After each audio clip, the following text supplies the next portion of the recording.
घरात पोटच्या पोराचं लगीन होतं. अक्षताही पडायच्या बाकी होत्या. पण वाघाला बातमी मिळाली की शिवबाचा कोंढाणा मुघलांच्या ताब्यात जळतोय. हातातली पत्रिका खाली पडली आणि तानाजी ओरडले, आधी लगीन कोंढाण्याचं, मगच माझ्या रायबाचं.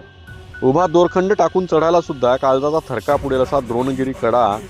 हाताला रक्त लागलंय, पाय सोलवटले, पण डोळ्यासमोर फक्त उभं होतं ते म्हणजे शिवबाचं स्वप्न.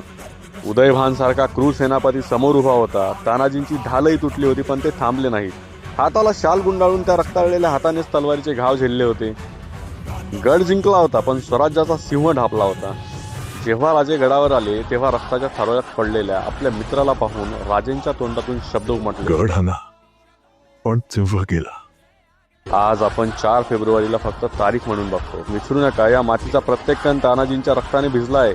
निष्ठा काय असते असं जर कोणी विचारलं ना, तर तुमच्या तोंडून एकच नाव आलं पाहिजे, ते म्हणजे नरवीर तानाजी मालुसरे.